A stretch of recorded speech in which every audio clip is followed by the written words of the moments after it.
Okay, so it is. I'm Britt Ide. I'm just super pleased to be here. Christina, since you're coming in, will you pull in some more people? They're coming. One thing I've been an ambassador for 6 years. This is my, I think, 7th symposium, and I learn so much every time I come. And I just think so many of the messages we've got and the inspiration and everything we've heard is just fantastic. And so one of the things I loved this morning was when Lene talked about your energy level. So just, you don't have to shout it out, but just think about how your energy level is doing. Hopefully it's after a break, post-cookie. Sydney's got lots of energy. So, and then I'm going to encourage you to challenge you to do 2 things. So everybody take your phone. Okay. I'm turning mine on so that I can watch the time and keep us on track. The rest of you, I challenge you to take your phone, turn it over, and put it out of reach. Because at this time of day, the phone becomes really addictive. You might have to check and see what it is. So let's try to put it out of the way. So it is a fun group, an amazing, inspirational group of women that have accomplished so much in so many different areas. So my second challenge to each of you is to think about something to take away from this panel or anything else today, all the inspiration, and make sure you share it with someone when you get home. Whether it's a colleague or a mentee or a mentor. I mean, how many of your mentors do not know how to do all that LinkedIn stuff we did this morning? I had to have it be explained twice, or 3 times to be able to do all that. Some high-tech stuff you learn, you could teach some of those older mentors. And think about social media, tweet, how do you do that? And really think about how do you encourage those younger women. Let's help feed the pipeline. Let's get those girls in middle school. I mean, they're the stories we've heard about how important it was when somebody said, you can do math and science. You're good at this, and what an impact that has. So we're just going to try to have a little more of a conversation today. We're going to have time for questions. So how many out there in the room are engineers? Dang. How many are MBAs? That's pretty impressive, too. So you heard Bob Marley this morning talk about the dangers of searching on the web and finding stuff out about stories. Well, I found the really good pink hoodie story on the web. So I think we should have Colleen start. She's an engineer, MBA, runs an amazing business, but you have to tell the pink hoodie story. And we're all going to talk about challenges and how we've overcome obstacles, but this pink hoodie story is a fabulous way to start off. I thought by sitting in the middle, I wouldn't have to go first. So, hi, my name is Colleen Scholl. I'm a Senior Vice President and Director of Professional Services for an engineering consulting firm of about 13,000 people. I started my career in the power industry, essentially in a coal-fired power plant. And after years in operations, I went back to school, became an engineer, and started building coal-fired and gas-fired power plants for a living. So the pink hoodie story she's referring to is, I spent a number of years working in the office, designing power plants, but after having spent some time in operations, I was excited to get back to the field. I love to see things that I've created be built. So I took my first site assignment. It was on building a coal-fired power plant, 2 units, 2 600-megawatt units in South Carolina. We were putting 2 new units on an existing site. I went on site. I was going to be the steam turbine engineer in charge of all the contracts for the steam turbine and all the construction. And I was excited. I loved it. But I went out on site, and I kind of struggled. I really struggled to have any confidence. My team was telling me that I was doing a really great job, all of this, but I had a problem on site. And it turns out it wasn't the men that I was working with, it was the women that I was working with. And it wasn't other engineers. I was the only female engineer there on site, but there was a crew of female pipe fitters and welders that worked for one of the construction companies on site that continued to give me a hard time day after day after day. Every time they saw me, they made fun of me. They, cat calls, remarks every day. So the one day, this was in South Carolina, and I go on to the site to go to work, and it was a Monday morning, and it was really cold. And if you live in South Carolina, it's not normal. So I went back to my truck to look for something to put on, because all I had was my, shirt. And I found this pink hoodie in the back seat of my car. My girlfriends and I had been out over the weekend, and one of them left a pink hoodie. And I looked at it, and when I'm talking pink, I'm talking bright, glow in the dark, you know, call you out pink. You know, everybody's going to see me across the site. But I was really, really cold. So I put on this pink hoodie, I sigh, I go back in, go to my meeting. After my meeting's over, on my way out to the site, I'm walking with two of my superintendents. We're chatting, me with my big pink hoodie on, and these female pipe fitters and welders walk up to me. And they just stopped, and they looked, and they're like, "Oh, honey, we don't wear pink on a construction site." I was tired, I was cranky, and I looked at them and I said, "Honey, I'm management. I can wear anything I want."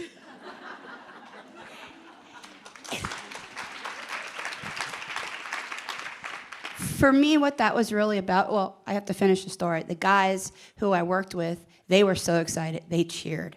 They ran back out to the site to where we were working and told all the other guys that I had finally stood up to these bullies on site. And for the next 2 weeks, I got a pink hard hat, pink work boots, a pink tool belt. I pretty much had an entire pink outfit that I could wear anywhere. And pink has sort of become my signature color. I have a pink roller bag. I had it all after that. And I started to wear pink with pride, with the idea that this really taught me to find my own voice, to become comfortable in my own skin, and that I was more effective by being me. I'd been doing a good job before, but after this incident, I think I really stepped up my game. I mean, my stock within the company started rising, and I started moving up, doing new things, getting more new opportunities. And I think it was because I really learned to just be me. Yes, I was a girl on that construction site, and so everybody already knew I was a girl. They already knew I was there. So what? Wear pink. Be proud. Flaunt it. Don't you love that story? Thank you for sharing that. You're welcome. Okay, how many out there have studied internationally?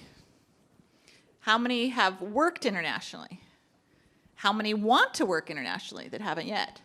Okay, so we've got Lena on this panel who's done amazing work all over internationally. So kick it off a little bit with your advice, maybe some of your challenges and how you've come. Any pink stories are fine too. So we could start very simple. So I am Danish, and I come really from the countryside, so really, really deep Texas side. You can compare it to that. And when I qualified to study, I was, you could say, the first of the family that went to high school, to university. And when I came to university, we speak with an accent where I come from. So I was already treated like, oh my God, that's a farmer's girl. But anyway, you get through that part, you're surrounded only by men. So sometimes the women that are there are not always the nicest because we fought to be in that room, so it doesn't help. I then was a year in Sweden, and Sweden thinks that it's the big brother of the Scandinavia, you could say. So if you didn't know, but it doesn't matter how we do in any international competition as long as we are above Sweden. So, and at that time I was a little bit doubting what to do. I'd been on organic chemistry, I've been doing quantum mechanics, I did a lot of, and then I did my master's, and then I got an offer to go to Cambridge to do my PhD. But I really didn't like the professor. He was a serious asshole. I went there, and I just thought, like, I can never, ever work for such a guy. And that's one thing I've learned from coming from the pharma side. Don't start something if it doesn't feel right. Don't. So I then got another job offer in the University of Amsterdam to do a PhD in physical organic chemistry. And actually, I was not at all into lasers or spectroscopy or anything, but it was working on solar cells. So I thought, I could actually be something I could learn from, and I started there. And I needed to learn Dutch, and I speak several languages, but Dutch was yet one to learn. And then you come at the market, and then they look at you and they say, like, Denmark, you know, the football players learn it in 6 months, so you have no excuse. So that was just like, okay, so I learned Dutch. But you learn a language, and I don't know, I see several in this room, I can imagine you speak more than one language. But you do not always learn the nuances. So you come into this professor, and I still remember, because we had this switch of words, and in Denmark, you're very kind if you say, do I have to do this? But in Dutch, you're extremely rude. So I looked at him, and he asked me to do something, and I looked at him and said, like, do I have to do that? And he said, because you're Danish, I forgive you. but do never ever do this outside the office. Oh, okay. So I then went into the steel industry, and I worked for a company that was later bought by Tata Steel, and that actually gave me dimension. I worked a lot in the United Kingdom and in India. And there is a kind of quality in Tata Steel, in a steel company, is that in Europe it takes a long time to get things done. And in India they say, oh, we'll do it. And they just do it. So that was quite exciting to experience. And working in India, so you're a woman, so you're 1-0 behind, according to the men. But then you have a PhD, so it's a 1-1. And then you are, of course, not Lene Hviid or Mrs. Hviid. No, you're Dr. Lene. So that was a bit promoting it. But it was a wonderful time, but at a certain moment, Shell came along and asked me to come into Shell. Totally different culture. And really, compared to in Tata Steel, we agree what we're going to do, and we have the discipline to follow the decision. In other companies like Shell, you can discuss a lot, and you can discuss a lot, and if you don't agree, we find a process to find a way to discuss it. So what I've learned is a little bit is, you can only do good if you do something you like. And also, if you do not have the right boss, or you should say leader, leave. It's not worth it. I've learned one thing in the company I'm currently in. They said to me, sometimes you need to take a really bad assignment somewhere in the world you actually would not like to be, because then you will deserve something better later. Who can ever deliver in a role that you do not have passion for? You know, it doesn't matter with money anymore at that stage. But I will say that that's something I've learned. And I'm very proud in our company right now, because we get more and more women in. You get more and more balance, but also a little bit more common sense sometimes. So. Amen. I love it. Okay, so we heard about the doctor and how the important PhD is. PhDs in the room, raise your hand. This is a pretty smart group. Okay, how many of you are out there working in a national lab? How many of you are interested in working in a national lab? So, Marianne, tell us about your experience working at the national labs all over as a PhD. Okay, well, I was about to say that I'm neither an engineer nor an MBA when you first started this. I am a scientist, and maybe a little bit different, but I'm a scientist who's worked her entire career in engineering national laboratories. So I started out at Sandia National Laboratories in Albuquerque, New Mexico back in 1984.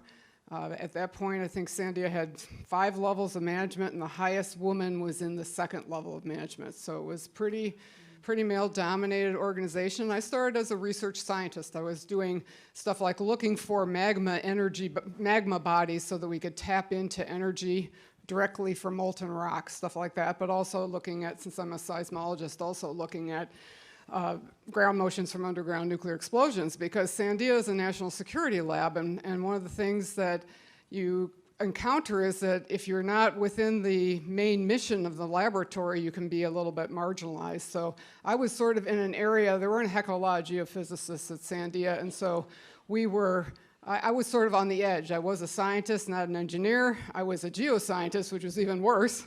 And so then going into management, I started out as managed the geophysics group that we had, which wasn't very big. It got bigger while I was managing it. But at some point, I needed to do something else, and there wasn't really a lot to do. So what do you do? Well, you can leave the company, but by that point, my husband, I had gotten married, had 2 children. We were pretty settled in Albuquerque. I wanted to stay at Sandia. So I decided to go sideways instead of maybe up, and I went into nuclear energy safety and started managing the group that worked for the Nuclear Regulatory Commission at Sandia, and that's how I got into nuclear energy. But later on, went back and forth with geoscience, infrastructure protection, global security stuff, and was able to go higher in management at Sandia. And eventually, in 2016, Sandia got a female lab director. She's no longer there due to some complications I won't go into, because I would take the rest of the time at the panel to do that. But we made tremendous progress with regards to women in management at Sandia, and I also left Sandia at the same time the lab director did. It was due to a contract change. And I was happy after being retired for about a year I decided that it was not really exciting for me to be retired. I was a little bit bored, despite being on the board of the Texas A&M Energy Institute, which is fascinating, no doubt, and I enjoy it very much, but it wasn't really quite enough to keep me busy. So I found out about a job at INL, Idaho National Laboratory, which does nuclear energy, but also a lot of other types of clean energy as well as nuclear. And as the deputy lab director, it's been, so I look at it as going from a very narrow researcher focus and to broadening out, learning new things. Now I don't know, I still know about seismology, but you know, some of the other areas that I work with, my knowledge is not as deep. However, I hope that it's compensated by being broader and working across the energy spectrum with a lot of really fascinating people in the national lab system is really, really enjoyable, challenging, and a lot of fun. Wonderful. Hopefully the younger folks in the audience are catching a theme that our careers are not always linear. Sometimes you take sideways, sometimes things are unplanned, sometimes you choose not to work for a boss that might not be the right one, all those. Okay, another question for the audience. Who here is in law? How about finance? So I wanted to congratulate Becky for the Law and Finance Award. I am a lawyer, and I'm also proud to say I'm the other lawyer. Yeah, I'm a recovering lawyer. I don't practice anymore, but I appreciate that point very much. We were trained, you know, lawyer's job was to help the business. Unless it was illegal, you'd say no, but otherwise you'd figure out how to make it work. So I really appreciated that reminder. So what I also loved about your talk was how much you love doing the deal. So Joan is an engineer and does deals on the finance side around clean energy. So Joan, tell us a little bit about your career and some of the challenges you've had. Yeah, so I was recently joined Marathon, so I was introducing myself to the analysts and associates and going through my background, and it just sounds amazing. It's like it was a well-orchestrated series of events that have led me to this place where all of my background really relates to what I'm doing at this boutique investment bank, advising corporate buyers on how to buy electricity from renewable power producers and how to help power producers do options and financial products in order to get their projects financed. But I know that that's not how it felt the whole way through. It was just a series of events. A lot of them, you know, they weren't really career decisions that I made. They were life decisions that I made. And then a lot of my big decisions were because of events beyond my control. And so I think it's really important for people starting out in their career to know that it just happens, and you have to trust that if you're doing a good job and you're excited about what you're doing and you're moving in the right direction, working with good people, at some point you'll look back and it all makes sense, and going forward it just won't. So I started out in engineering for similar reasons to what we've heard today. I was good at maths and sciences, and I love problem solving, and everybody said be an engineer. My entire family is more medical. Everyone's like, oh, okay, that sounds good. So I went into engineering, and nobody knew what engineering was. And so, in my family, obviously other people did, but I got partway through, and I'm like, you know, I'm just not going to be the world's best engineer. That's just actually not me. But I finished the degree. It is an amazing degree, undergrad degree to have. I, you know, do highly recommend it. And it gave me the credibility I needed to enter into other aspects of my career. And I started working at BC Hydro, not because I thought a utility was well suited for my entrepreneurial, ambitious spirit, but because they had 7 weeks of vacation. And that, I know, doesn't also sound very ambitious, but it was kind of a nice balance, because I do believe, yeah, I do. I had other interests, and then I had an amazing boss. He was my CEO for 10 years, and I realized partway through that it's just worth staying. If you're working with good people, good environment, if you're having fun, you're getting, well, good deals done, lots of deals done. That was also the good part of it. I also had an amazing boss when I first started who, here's another hint that does work for everybody, is go into an industry that is brand new, because they hadn't invented energy trading when I started at BC Hydro. And so if you're new in a new industry, then you know as much as anyone else. And if you're willing to work hard and work well and be just, you know, I guess I just really cared about the people I worked with and about the job I was doing, and that seemed to stand me in good stead. And I stayed because 7 weeks vacation is also good if you have a family. I stayed through having children. I stayed through the transition of my old CEO to my new CEO, and then to your point, it just wasn't a fit.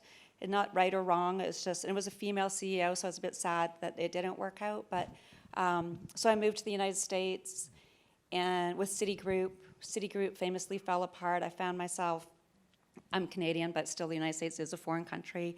And so I needed a job, and that was my big transition into renewable energy. It wasn't necessarily a passion of mine particularly. It was much more engineering-ish. I spent 10 years in renewable energy, and the world changed around me. We started doing financial deals. We started doing deals with industrial customers, two things that I love doing. We started doing lots of deals. I started to be one of the only people that knew how to do all these deals in some sectors. And then most recently, I was asked to join Marathon Capital because they do financing and bring equity into the sector and ensure low cost of capital comes in to support renewable energy development. And they wanted to also bring the services to help buyers understand how to buy and sellers how to finance their projects. So that's how it kind of comes together to sound like a great story. But I love it. We're going to take questions. So if you think about your questions, if you've got a question, raise your hand, and we'll get some microphones, or else you can just speak really loud. But while we do that, I just want to say thank you, Joan, for highlighting the importance of balance and the choices you make in your career for balance. Sometimes talk about back to being authentic and what really matters to you. Sometimes we are so afraid to talk about anything other than ambition and go and be the best. But being the best is part of that, is being you and being what's right for your family. And at different times, different things happen. So I just want to call out that I like that you said 7 weeks vacation was, because that sounds pretty good. Any questions, or I'll start us off. Okay. Quiet. The cookies didn't work, apparently. You need some more. Okay, so why don't maybe each of you just take a chance to talk a little bit more about maybe a barrier you've had or an advice you'd like to give this group. You've had extremely varied careers. We've got, as you saw, an amazing, diverse group of smart people in the room. So what else would you like to share? Marianne, you want to start down there and just come back a little bit? Well, I actually want to talk about balance a little more, if that's okay. Yes. Just, it's always been, it's one of the things I wrote down about in terms of nuggets of little learnings. When I was early in my career, a lot of the people who were around me were very, very focused on, doing everything that they thought corporately, and yes, the National Lab is has some aspects like a corporation that they could do to get ahead. And they didn't understand anybody who would do something differently. But there was always things that were important to me to try to keep into my life. So my mother was a musician, and we all three of us, there were 3 girls in my family, I'm the middle child. We all learned how to play instruments when we were growing up.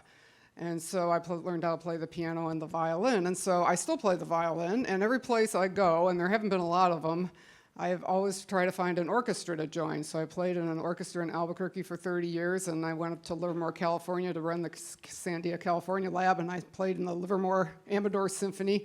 And now I'm playing in the Idaho Falls Symphony in Idaho Falls, Idaho, which is a great orchestra.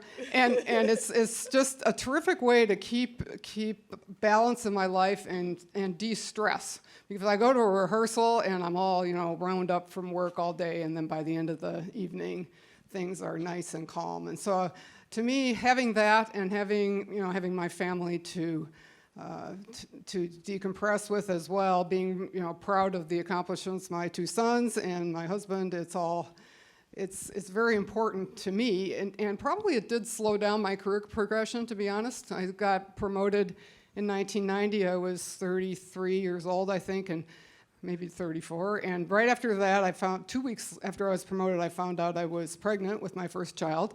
And back in those days, it wasn't a slam dunk that this was going to be welcomed news by my management, but turned out my boss was very supportive. And I had two children while I was a first level manager. But so for several years, I was doing my job and raising my kids, and that was it, and that was fine. but I didn't progress. I was a first level manager for 13 years, which was a fairly long period of time in my organization. So, but eventually the kids got older, and I felt like I could travel more and branch out a little bit, and then things started going. So I think another message I'd like to impart is that it's okay if your career goes in different speeds at different times, and I think everybody's probably does. But balance to me was very important in that aspect. Okay, we've got a question, and then we'll go to Colleen next. Hello, thank you so much for explaining, your different routes to your paths of careers. So I'm just curious, especially we do have mid-level folks in the room in their careers. What are some signs that you have observed in your career when it's a good time to pivot, when it's a good time to change your career? And that may be a challenge, but then in addition to that, what are the ways that you positioned yourself and strategized to get to that next step? So the signs and then getting to that next step. Go ahead. Who wants to take it? So it's not always signs. It can also be things that are happening. So when I was in the steel industry, actually I had been taken back. I'd been working for the Minister of Economic Affairs for a period. I came back to the steel industry. And that was 2 months before the steel crisis started in December. So then the steel price went really down, and in steel industry is not as rich as the oil and gas industry. So you're really poor. And I still remember the first year we were, taking away the mobile phones, we were taking all kind of things away from the people. We were taking away the lease cars. The year after, we started to lay off people.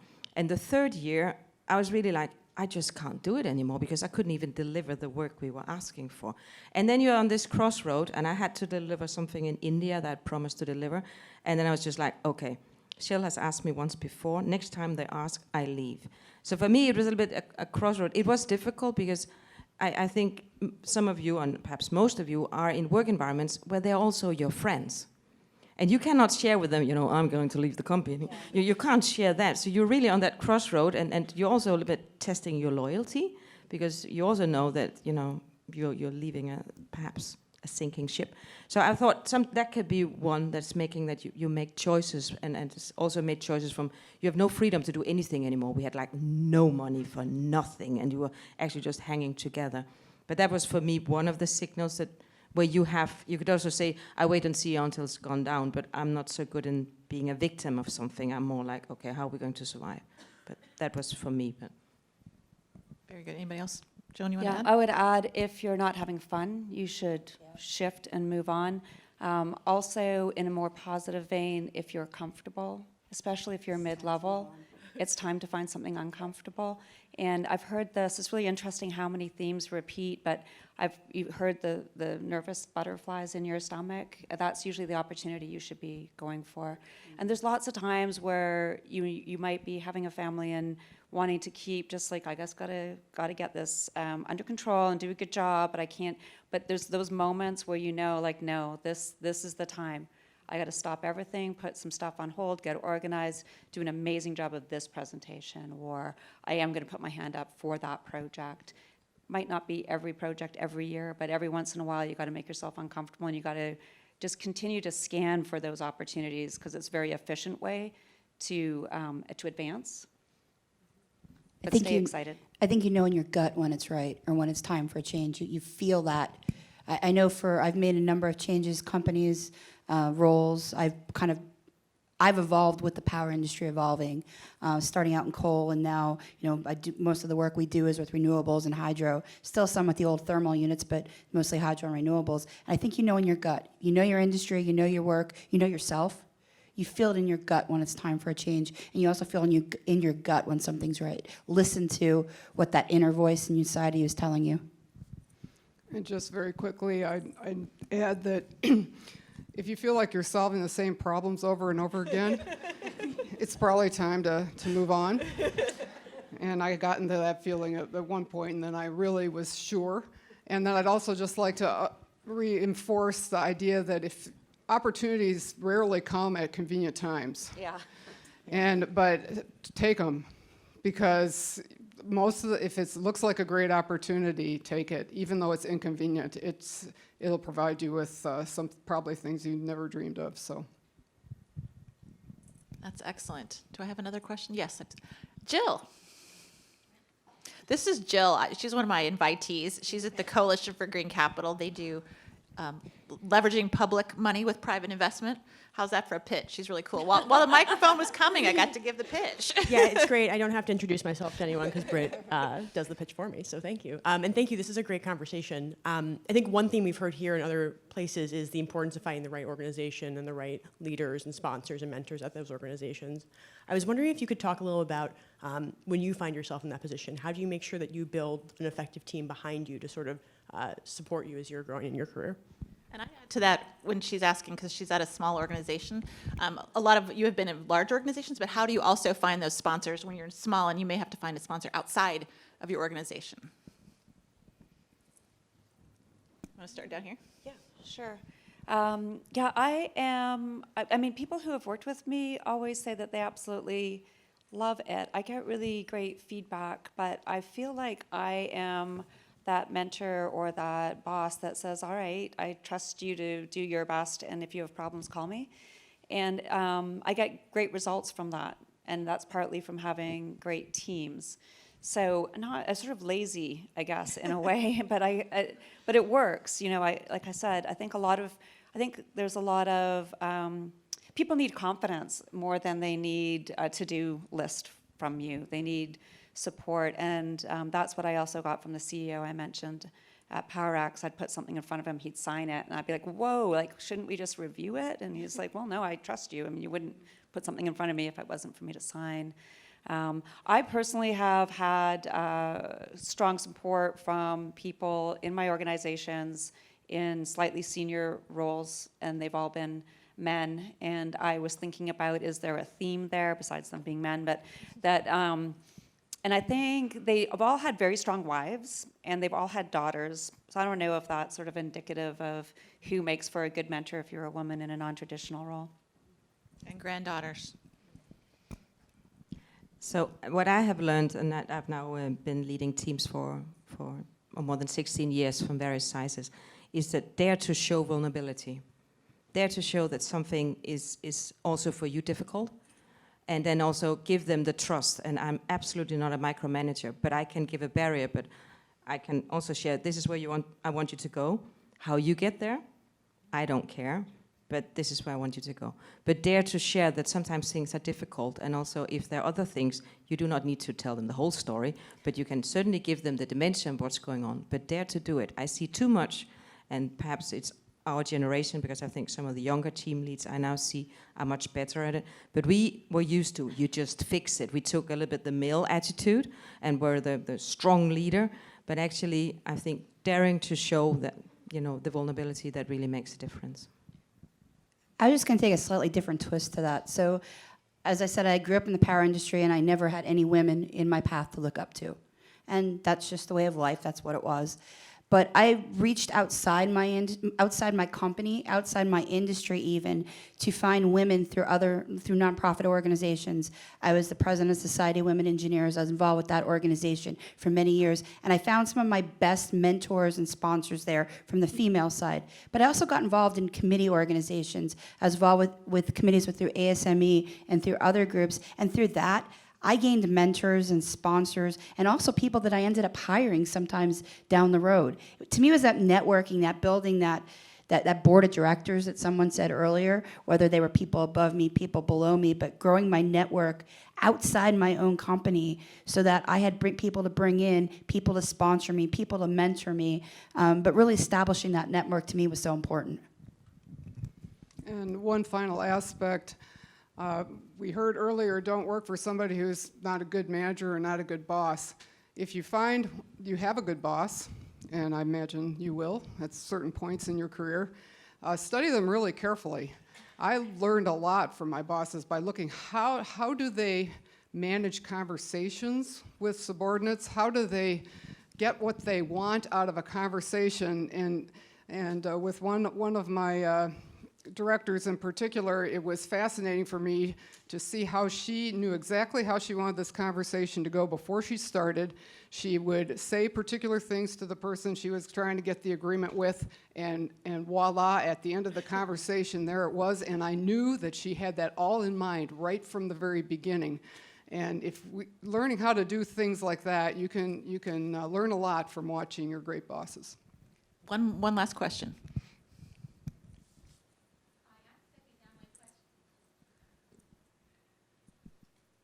Hi, and thank you for great advice. So my question is about self-doubt. How do you deal with self-doubt, and do you think that has been changed from when you just started your career compared to right now? Thank you. Why don't we have a couple of you take that, and then we're going to wrap up. Yeah, I think that is a really interesting question. I have 2 daughters, 21 and 23, and I get the question all the time, what if I'm making the wrong decision? And that is something I appreciate about being older, is that I have done that. I've made the wrong decision, and it's been okay. So, yeah, at some point you're like, I know I can roll with that. Good things will happen.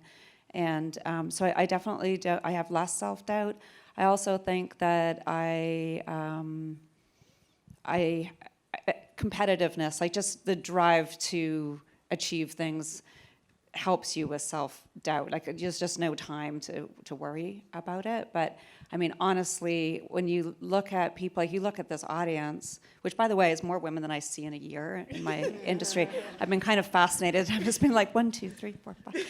And, but I think that it's very easy to have self-doubt, but then like me looking at you, I'd be like, oh my gosh, like absolutely not. Do not doubt yourself. Yeah. I mean, just don't.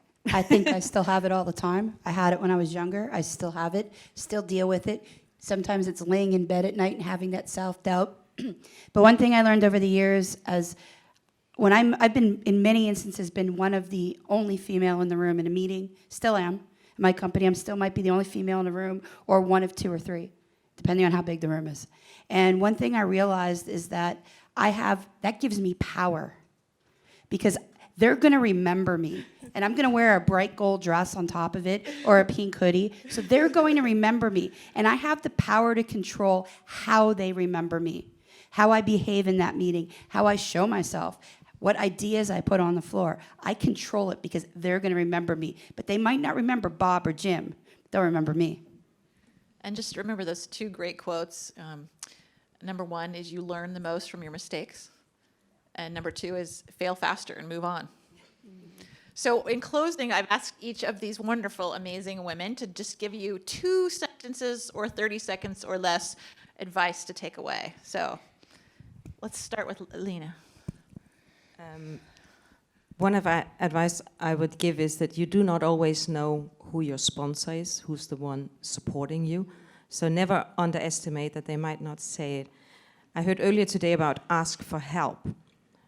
If you see somebody needs help, you can also offer your help. And I encourage you to do that more actively, because sometimes we assume that you will ask for it, but if you don't even know how to ask, how do you ask for help? So all of you, and it's on all levels, it's not only for the super talent, it's also for the admin you're working with. If you see somebody could use your feedback, don't hesitate to give it. Excellent. Marianne? Well, I would say embrace being different. If you find out, you take a little assessment test like I did when I entered a leadership opportunity at Sandia years ago, and I found out that my little curve on the chart was way different from the norm of the guys, because there were 30 people in the program, 3 women, and I just wasn't normal, and I was very distressed the first time this happened. Unique, and it was special. But my coach, we all had coaches for this, and she was excited. She says, oh, you're going to be able to contribute so much, and I'm thinking all I want to do is fit in. But no, embrace being different. Being different is great. You're offering different points of view. You're analyzing problems differently from the guys a lot of times, and you can offer a lot of stuff. So embrace being different. And then the other thing I would mention is that my mother always told me, my mother's a wonderful person, but she was wrong on this. She said, if you do great work, people will notice you and appreciate you. Absolutely not. Right? You'll do great work, but you got to make sure that people notice it, and then they'll appreciate you. That's really good. Joan? I'm going to let Colleen go last. Yeah, I would say be optimistic and be focused on who you want to be, not what you want to be, because that's going to carry you through every job. I also think that fundamentally sometimes good old hard work makes a big difference as well. So Colleen, I made you to be the kickoff, so I'm going to let you close, and since you're wearing the gold dress, you'll be memorable. So the pressure is on, is what you're telling me. So I have 2 magnetic quotes in my workspace, and they're also on my refrigerator so I can see them every morning. The first is, do one thing every day that scares you. And the second one is, she believed she could, so she did. To me, that reminds me to step outside my comfort zone, to step outside and try something new. And the second one always reminds me that to be confident in what I do. If I can believe it, I can make it happen. And to me, that's very powerful. Awesome. Please join me in thanking these amazing panel women.